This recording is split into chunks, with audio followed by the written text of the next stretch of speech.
Баршаңызға қайырлы күн достар, сіздермен Мерей. Біз бүгін өте жұмсақ әрі дәмді ашытқысыз шелпек дайындайтын боламыз. Менің каналыма қош келдіңіздер. Және видеоның астына керек заттардың барлығын жазып қоямын. Алдымен ыдысымызға жылы сүтімізді және де жылы суымызды құйып, бір жұмыртқамызды салып, бір ас қасық тұзымызды саламыз, және де бір ас қасық содамызды саламыз. Мен бұл рецептке 4 ас қасық шекер қостым, сіздер қалауларыңызша. 2 ас қасық қоссаңыздар болады. Және 3 ас қасық майонез қостым. Майонездің орнына сливочный май қолдансаңыздар болады. Осылай венчиктің көмегімен араластырып, ұнымызды салатын боламыз. Мен көз мөлшерімен салып жатырмын, өйткені ұнның тығыздығы әртүрлі болғандықтан. Видеоның астына міндетті түрде керек заттарды жазып қоямын. Осылай қамыр илейміз. Қамырымызды жұмсақтау етіп илейміз. Бұл шелпектің бір ерекшелігі, иленген қамырды бірден жайып пісіре беруге болады.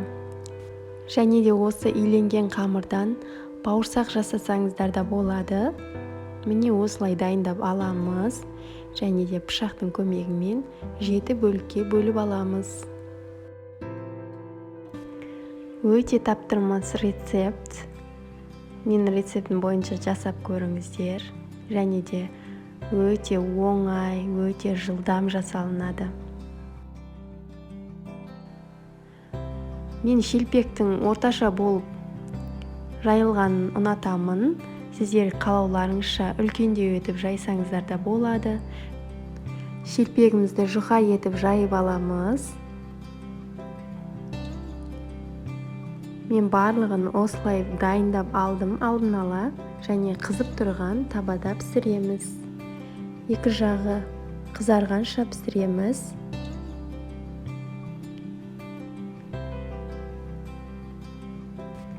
Өте тез піседі. Видеода көріп тұрғандарыңыздай түсі алтын түстес әдемі болып шығады. Міне 7 шелпегіміз дайын. Видеодағыдай өте жұмсақ болады. Егер алдыңғы рецептеріңіз басқаша болса, менің рецептіммен жасап көруге кеңес беремін. Алла қаласа алдыда түрлі рецептер болады. Жіберіп алмас үшін менің каналыма жазылып, қоңыраушаны басып қойыңызды сұраймын. Астарыңыз дәмді болсын, лайк, комментарий қалдыруды ұмытпаңыздар.